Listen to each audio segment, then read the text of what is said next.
Okay. Oh, baby, it's okay. I clapped and I just scared the absolute heck out of him. Miss Honey, it's okay. I love you. Do you need some treats? Yeah, we can. I'm about to have some treats. We can do some treats after this video. Oh, my poor baby. I just absolutely scared the heck out of him. Well, hopefully you weren't scared. And you're back to talk about I gotta stop clapping. He just keeps getting freaked out. The 1855 classification of Bordeaux, and then just a splash of feminism. And I'll leave that as like an intriguing foreshadow. Okay, so where is Bordeaux? We of course have to go to Google Earth. First, we are going to look at the wine region map put out by the Wine Educators Society, I think. Just because I think it's important to see the wine region before you see the actual area. We'll talk a little bit about the history of the classification of 1855. Then we will talk about Chateau Cantemerle.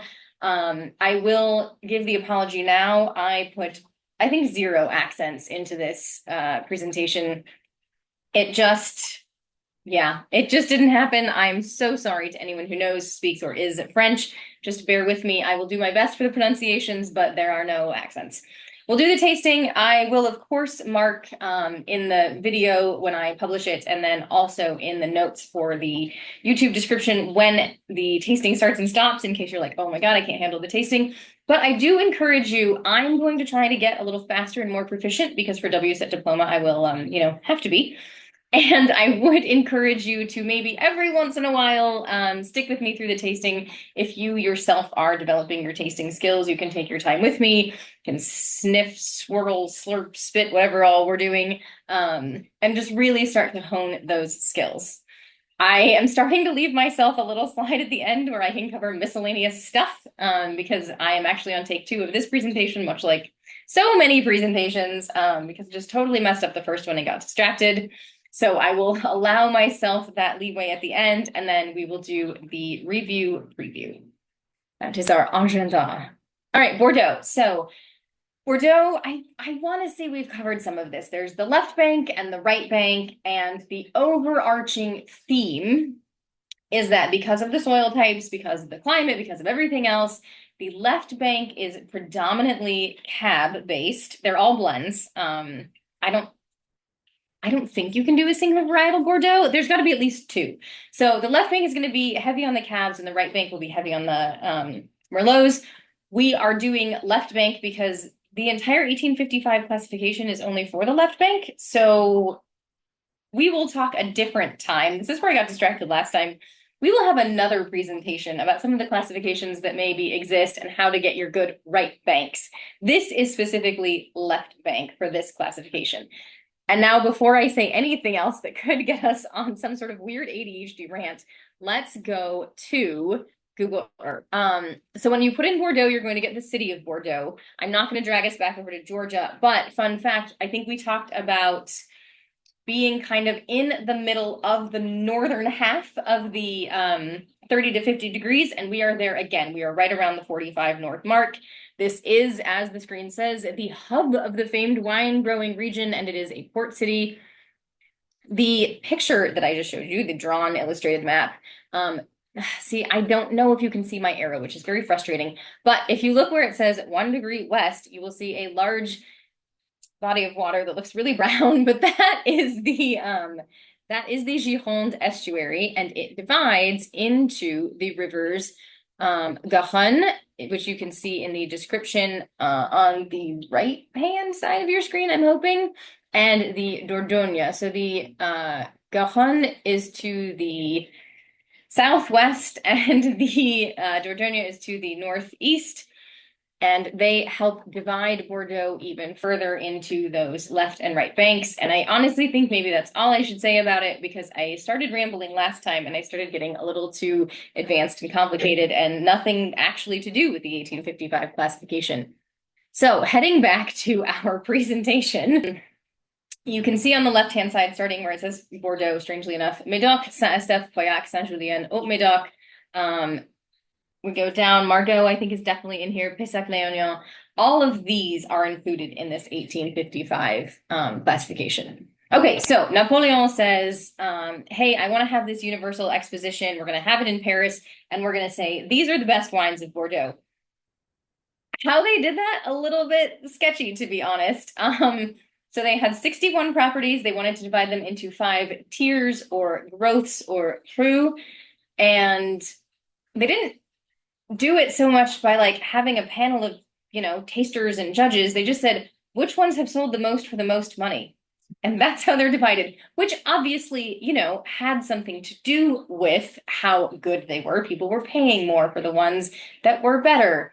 But the catch is, we haven't really updated it since. No, London, that's for the last. That slide that you have about extra miscellaneous stuff goes there. So let's talk, though, more about how these wines were ranked. So, oops, nope, go back. I guess that's kind of what we just did. So they brought in all these wines, and they didn't really taste them. They just said, who has sold the most expensive wines? And then, like, the 5 chateaus or houses who had sold their wines for the most money, they were the premier cru. And then, like, the next ones, I don't know how they were dividing this exactly, like, hey, we need to have this many top ones, or it's like, oh, all of these are pretty much within the same price range, and then, oh, all of these are pretty much within the same price range. So very curious how this was done. Yeah, I guess that's really all I have to say about that. It's like, at the time, I'm sure it was an indicator of quality, and you're never gonna buy any of the 5 cru and be like, wow, this wine isn't good. That's not going to happen. But I would say maybe some shuffling could happen. It just doesn't. All right, I am letting myself get slightly distracted. So the Premier Cru, I originally had this, I'm sorry that it's like this weird mix of English and French. I originally had it as the growths because you will hear it often referred to as the growths in English. And then the word growth really started to just freak me out. And I had this visceral, like how some people feel about moist. I had that with growth. So I took it out and we called it Cru, but I didn't change it to like Premier, Deuxième, Troisième, Quatrième. Like I didn't change any of that. So fun, Franglish happening here. Your Premier Cru are going to be Haut-Brion, Lafite Rothschild, Latour, Margaux. And then the reason I have Mouton Rothschild with an asterisk is yet to come. That's your foreshadowing. We have 15 Deuxième Cru. Now I don't know what language I'm speaking. 14 third, 10 fourth, and 18 fifth. And the wine we are drinking today, Chateau Cantemerle, it is a 5th growth. The top recent vintages, interestingly, in my CMS workbook, these don't exactly align. I took these very specifically from Wine Spectator. Is that the one I subscribe to? It has to be Wine Spectator.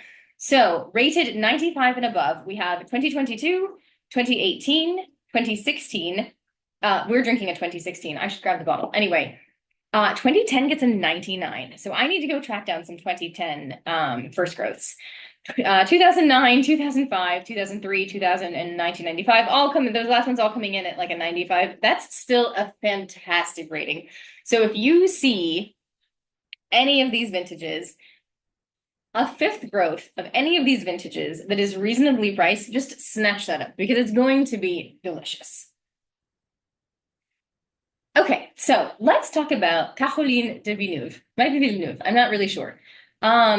So at 1844, she's 61. She's widowed. It might have been like 1834 that she actually bought the estate. So she's widowed. She buys this wine estate. She's already worked in wine. I'm giving you a very brief cursory summary here. Her son passes away. So now she's widowed and she's lost her son. So she's running this chateau with her daughter and a regisseur. He was important, but he's not part of my story. 1845, I have notes just to make sure that I don't get anything wrong here and I don't have some boss widow rolling around in her grave. Okay, so her neighbor tried to start putting the name Cantemerle because her wines were great, right? Very well received, very expensive. Tried to start putting the name Cantemerle on his labels. Basically, she took him to court and she won. So some people kind of joke that this is like the first copyright infringement law, I don't know, court case of Bordeaux, but good for her because she was like, no, I'm not having this. You're not putting your stupid wines with my name on them. So one, great, awesome. So how, when they did the 1855 classification and they left her off the list, I don't know how they thought that would go over. So she goes and meticulously gathers all of this paperwork and rightly like throws down all of these like sales receipts and purchase orders and I don't know, whatever they had back in there. It was like, no, My stuff sells for just as much as any of these other ones that you put on this list. You're going to add me to the list. And sure enough, they added her to the list. And there's a really funny, I say funny because I can't tell if it's like someone whose French isn't great or someone whose English isn't great, because clearly the page has been translated. But on the Chateau Cantemerle site, it talks about kind of what she went through, and it talks about how it was added in a smaller, cramped handwriting at the bottom, presumably because they hand wrote everything. And then when they went to add her in, it was kind of like, oh, well, we didn't really like space for this, so they just kind of squeezed her in at the bottom. But she's there, and that's what matters. Now, going back, okay, that is the one and first of two changes that have happened to this 1855 classification. So going back, I believe it was in 1973, Mouton Rothschild, and this is another topic for another time, was bumped up from a second growth to a first growth. And we can definitely cover that in another one, especially if I can get my hands on one for not, a gajillion dollars. Okay. I love when websites, ooh, it's on my computer. Well, I love when websites have the tech sheets. Okay, we're just going to go to the tech sheet because I'm trying to pull it up on my phone and it won't download. So this is the actual tech sheet from the Chateau, which is really exciting. So they give, a description, first of all. So yes, we are expecting tobacco, black currant, cloves, woodiness, very, very typical. But what I think is super cool down here, they say specifically the percentages of the 4 varietals used. This is not at all shocking. 64% Cab Sauv, 27% Merlot, that's pretty typical. And then the 5% Cab Franc and the 4% Petit Verdot are going to make more of a difference, I think, than a lot of people realize. Like, first of all, it's 9 total percent, which is a decent amount.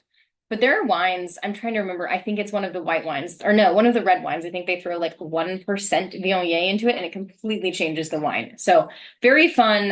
They have 9 hectares under production. They even talk about silica and gravel soils of the Quaternary era. The average age of the vines is 35 years. Vine density is 8,300 plants per hectare. Probably if you're not a wine nerd, you're like, what does any of this mean? But if nothing else, what's cool is they only produced 400,000 bottles of this, and we're about to drink one. And then they do have a second wine. There's Allée de Cantemerle. Thought someone was at my front door. Oh no. Okay. So I did get this a little bit wrong. Okay, so I think, oh, I got the percentages wrong. Rats. All right, well, I will, damn. I'm not going to redo this because I already decanted the wine, but I will figure out how to fix this. The 64%, 27%, which interestingly then matches the 5 and the 4 match, that's the number of vines. The wine itself is 52% Cab Sauv and 39% Merlot. Rats. Well, bear with me because I have pie charts, and we're just gonna forge through because we have to drink this wine because it's been decanting for way too long. So we're off. Oh my gosh, I promised to be less hectic and I'm so hectic. Okay, well, anyway, just imagine that the Cab Sauv is a little bit smaller and the Merlot is a little bit bigger, and we'll call it good. So from Cab Sauv, we're kind of expecting all of these flavors. We're going to get those very typical black currants. We're going to get a little bit of like, sometimes you can get the red currants. We are looking at, so from our Cab Sauv, I mean, we're looking at everything that's in this picture. So we're going to have black currant, cedar, leather, tobacco, black cherry, baking spices. I don't know why there's a blueberry in that picture. That's the Merlot.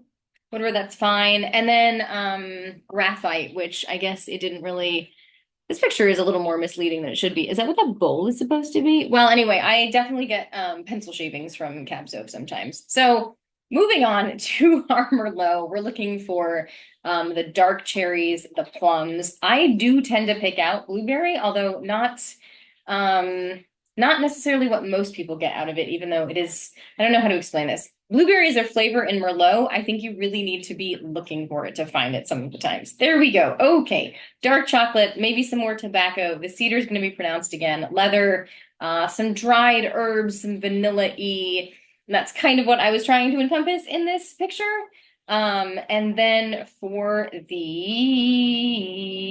Cab Franc, the peppers are maybe a little more predominant.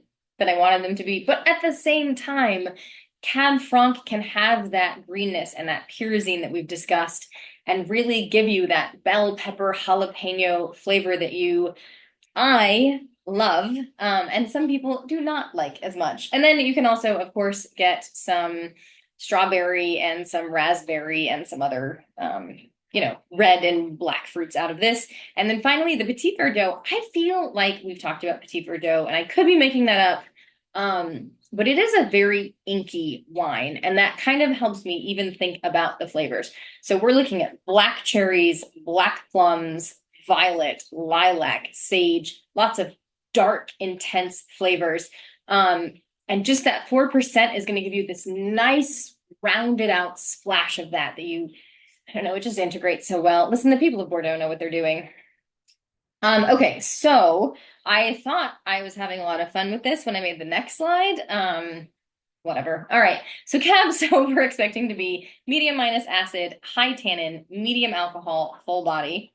Merlot, we're going to get medium acid, medium plus tannin, medium alcohol, medium plus body. So far we have a very big wine.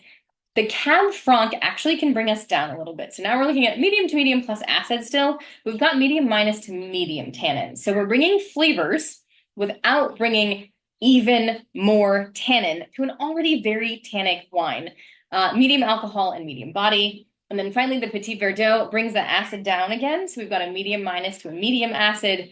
We're back to those high tannins, which has a lot to do with the color that we get out of it. Medium alcohol and full body. Then I thought I was being super cool because these pictures that you're seeing are just very like, yes, that's what the wine is made of, but it's if they were all equal weight. And so then I weighted them to give like Cab Sauv more weight and Merlot more weight, but it's obviously going to be a little bit off because I got the percentages wrong.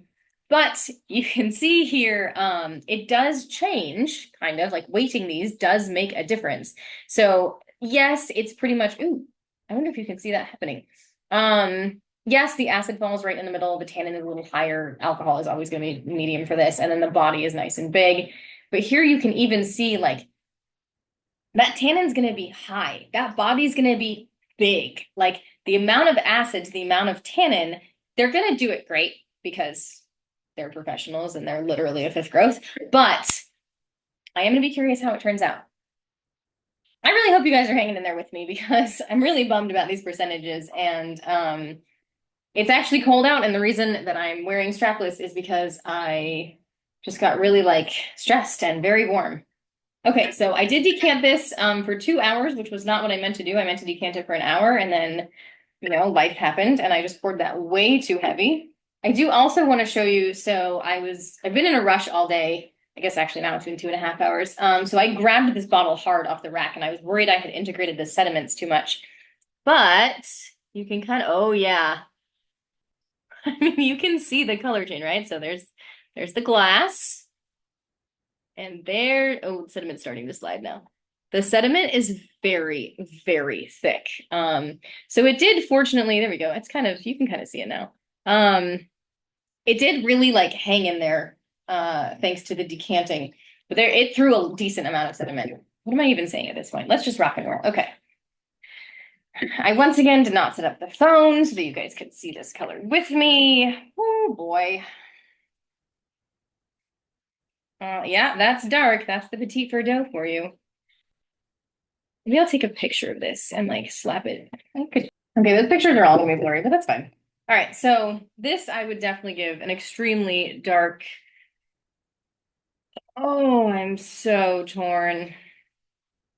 The edge is so ruby, but my instincts make me want to, not instincts, my like guesswork makes me want to say garnet, but I might say ruby.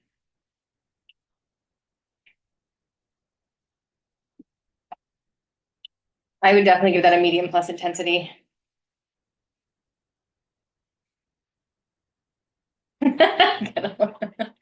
My partner has cursed me. I definitely get a little bit of feet.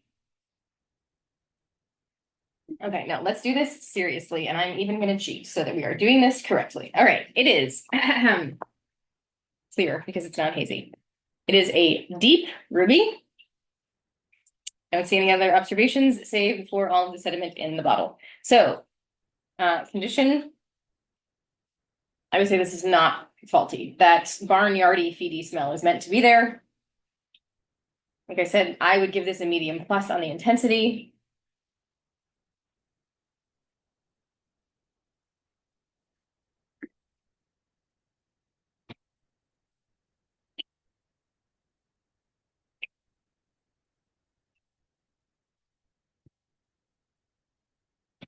And I'm actually going to do what I recommend people doing. I know I already drank and we were supposed to sniff, but I didn't. Okay, so do we get black currant? Yes. Easy day. Do we get red currant? Yes.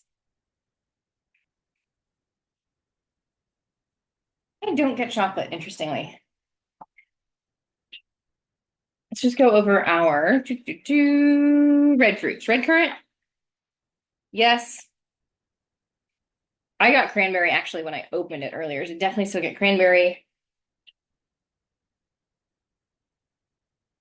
I get like a candied raspberry. Strawberry for sure. I got Twizzlers cherry, but so yes, red cherry.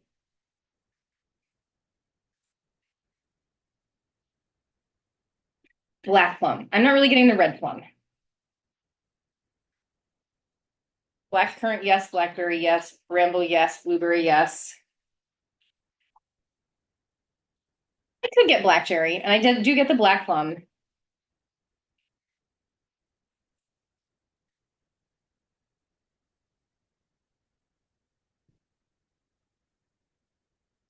I get, every time I put baking spices, the pictures give me anise.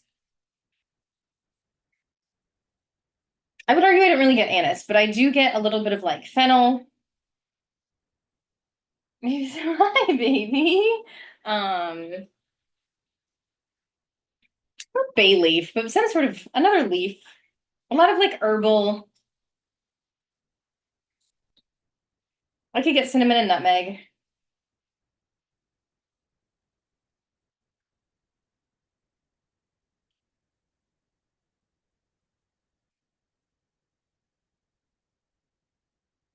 Hi. Yeah, you can see him. Hi, baby.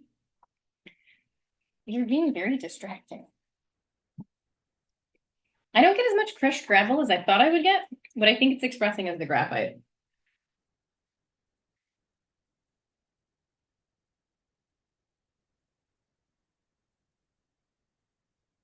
Vanilla tobacco, forest floor. I'm also, I feel like, you know what, this is okay. All right, we're gonna do that. We're gonna call that good. This is definitely high tannin. It is like one I can, my lips are sticking to my teeth. My teeth are also probably purple, so I will not smile. Or will I later?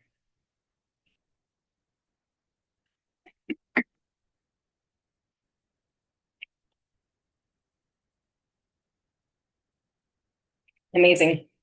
The acid's there, but it's so integrated that it took me a minute. Like I have to look for the acid. Yes, so definitely dry. I would give it a medium to medium plus acid, high tannin, medium alcohol. I would say it's probably pushing it though. Like we are probably on the higher end of medium because I get a little bit of heat. Full body for sure. There's no mousse. I would call this medium plus the pronounced flavors. I would say, even though I didn't really list all of them as well as I could have because I need to get better and faster at that, we have primary, secondary, and tertiary flavors in this for sure. And the finish, ooh, I just got a little bit of like burnt toastiness that I love in a red wine, which tells me already that the finish is long, but we'll do our due diligence.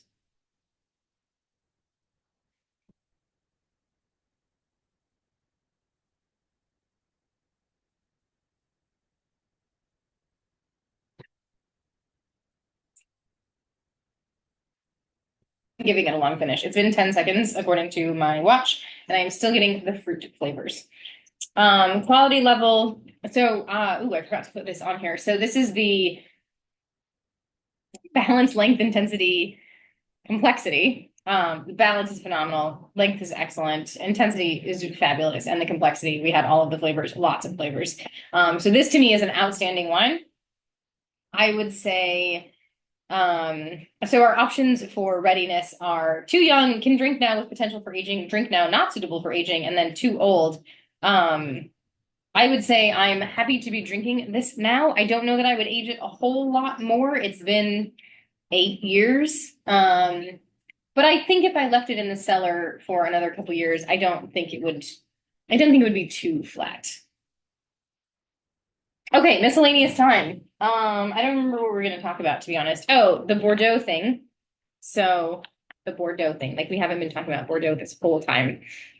And so it even talks in the W Set 2 book about like the appellation, which we've discussed, versus the Bordeaux classifications. So this specifically says, with the exception of Saint-Emilion, Bordeaux's classification systems lie outside of the appellation system. Yes. Furthermore, the classifications do not rank individual vineyards, but individual estates, commonly known as the chateau. Yes. And what really gets me though is, yes, okay, so classification represents the current quality. No, I'm sorry. How far the 1855 classification actually represents the current quality levels of wines is a constant source of debate. And that is true, kind of as we discussed, like, are these wines still exactly as good as they were? 75, some, I can't do math right now. A significant, let's see, 1855, I can do this. 1855 to 1955, that's 100. 1955 to 2005, that's 120. 140 years, basically. Are they still the same? Unclear. But it says, nevertheless, the classification still stands virtually intact. The chateaux that are listed here are blah, blah, blah. The 1855 classification accounted for only a very small number of the estates of the Médoc, and therefore a further classification of Cru Bourgeois was later introduced for other chateaux. There are a lot of ways to get, like Saint-Emilion Grand Cru, you have the Grand Cru Placé, you have the Premier Grand Cru Placé, and the A, and the Premier Grand Cru Placé B. Lots of classifications in France. This is just one of many. I was just really excited that this, 70-year-old woman in the 1850s was like, no, my wines are good. Include them. Like, I'm not dealing with your garbage. Mine are awesome. I need to be on this list. So that was part of why I was so excited. I probably overanalyzed this wine. When we're done here, I'm going to take a step. I'm going to take a breath and maybe do like a 5-minute mindfulness exercise and taste it again. And I'm probably just going to sit there, let my socks be knocked off, and enjoy it rather than analyzing it. And I highly recommend, if you get a Bordeaux, that as much as you do the SAT for it, also take the time to enjoy it. I want to say that's it. I probably wanted to talk about Chateau d'Yquem, but you know what? I don't even know how long we've been recording. So thank you everyone for sticking with me. We're supposed to do the review preview. The review is basically just enjoy some Bordeaux wines. Your fifth growths are going to cost you a lot less money than your Premier Cru, and they're going to also be incredible. And for next time, I'm at least 95% certain we are doing a Malbec tasting. So thanks for sticking with me. This one was maybe a little less organized than the last one. The next one, I'm just going to keep saying that until Amos has decided we're done. All right. Cheers, my friends. Go enjoy some good wine.